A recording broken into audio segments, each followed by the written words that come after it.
We had less freedom and a whole lot more chaos when Donald Trump was in charge. And listen, Kamala Harris, what she proposes to do for this nation is uplifting. It is empowering. Kamala Harris is about solving problems. Donald Trump wants to drag us back a decade. We have 97 days to change the darkness in this country, and we've seen our light on that stage in Kamala Harris. The top names under consideration to be Vice President Kamala Harris's running mate have been making their case in public. By this time tomorrow, we will know her choice. Harris is expected to reveal the ticket tomorrow ahead of the first rally for the pair Tuesday in Philadelphia. Vice President Harris met face-to-face with three top contenders over the weekend: Arizona Senator Mark Kelly, Pennsylvania Governor Josh Shapiro, and Minnesota Governor Tim Walz, all sat down for interviews at her home in Washington. Back with me are Simon Rosenberg, David Jolly, and Juanita Tolliver. Simon, let me go to you first. Does a VP pick make an actual statistical difference, or is this really just vibes and who vibes best with the VP or with the presidential nominee? Well, I think we just saw just in the last few weeks that Donald Trump made a disastrous pick with J.D. Vance. I mean, these things can really matter. I mean, as somebody said the other day, Sarah Palin and Dan Quayle weren't available, and so he picked, Vance. And so, yeah, I think it really matters. And I think for a candidate who has got a very short amount of time to define herself and introduce herself in a broader way to the American people, that this pick is going to signal a lot about her and what she wants to do. And what's great is that she's got a great set of picks. I mean, I don't really have a preference. I think it's whoever she wants. I think we will be happy with whoever she picks. And I think this is going to be a really energizing week for the campaign. The campaign was very smart to schedule this 7-state swing. And you notice Donald Trump's response to their big week. He's doing one single event all week.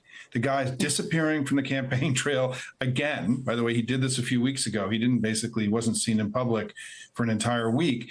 He is doing fewer public events and doing fewer campaign events than any presidential campaign in modern history. And it is shocking. And so I think we could have yet another really important, uplifting week in what has been an uplifting campaign.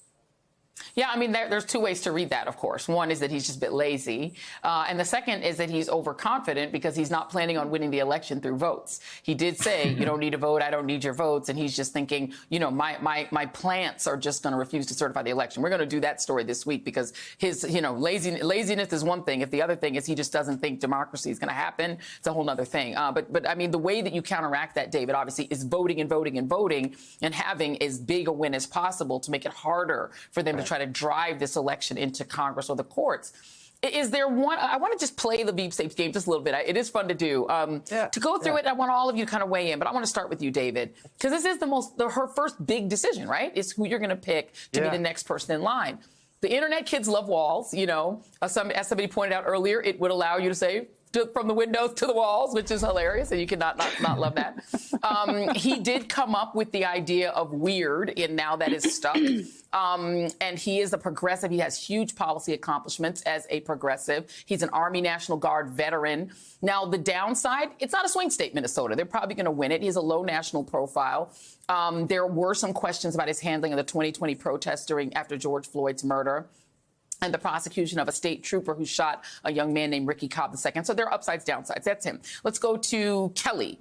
Kelly is an astronaut. I mean, that is an upside in and of itself. It's cool. He's got a twin. There's cool things about him. He's a border state. He can sort of make a case on the border. He could help her with that issue. His wife, obviously, Gabby Giffords, is a former congresswoman who is a gun safety advocate. She was a victim of a shooting. It would create a vacancy. That's the con in the Senate. Of course, Katie Hobbs, the governor, would fill it. And there is some concern from organized labor. And then the last one, let's go to Josh Shapiro. Brilliant, very good campaigner, excellent speaker, lots of charisma, very popular in the state, 57% approval rating. There's those 19 electoral college votes, and they're polling weaker in PA than other states. The other issues that maybe, go against him, his support for school vouchers, handling of a sexual harassment claim against a top aide. He was a sharp critic of the campus protests over the Israeli war in Gaza. And there's some scrutiny of his previous comments about the Middle East two-state solution and volunteering for a sort of IDF-like thing in Israel. So what do you think, David, if you had to game it out? Who helps the most? Who hurts the most? Yeah, so look, I think it's going to tell us a lot about the vice president in terms of the direction she wants to go. It will also tell us about her campaign's strategy. And Tim Walz, you kind of have America's dad. And Josh Shapiro, you have a straight delegate play to win Pennsylvania. And in Mark Kelly, you have the national security chops, the astronaut, who also can talk about immigration a bit. And in those areas, that's a very diverse field among those three. And where I'm fascinated about her decision making is that they're all qualified, right? Particularly standing up against J.D. Vance. They're all qualified to be president, just as the vice president is. But the world is changing by the day. I mean, just today, we are looking at a fragile economy if you look at world markets, and we're looking at an attack on U.S. interest in Iraq and the Middle East. Between now and November, the next 95 days, we could see a teetering economy, or we could see a teetering military conflict in the Middle East. What does Vice President Harris want to communicate with the American people about her leadership, the direction she wants to go? That may be reflected in this pick. I have long thought a straight delegate play by Dems was going to be the strategy, which would be Pennsylvania. But the ground has shifted since she got in. And this is a different race. The dynamic's different. And the economic and national security dynamics are now also different.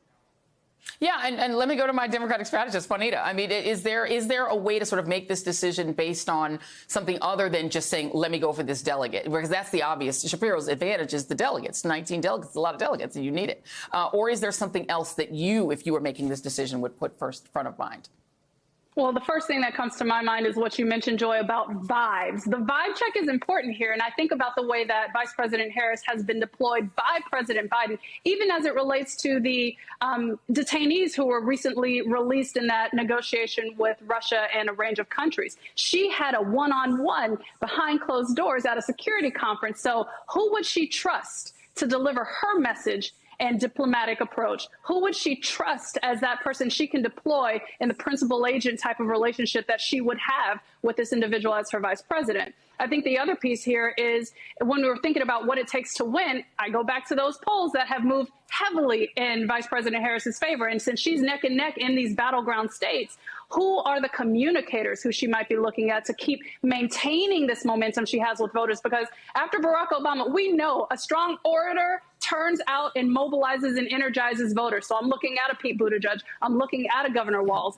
And then there's also Andy Beshear, who was not in your lineup, but I'm keeping him in there because he's someone who is a Democrat running a red state who would appeal to those never Trump Republicans. Republicans for Harris launched today. He could be their guy, right? Like, I think there are so many other angles here that go beyond the electoral map. But of course, the strategist in me comes back to you got to win first. And so protecting the blue wall is, of course, a top priority.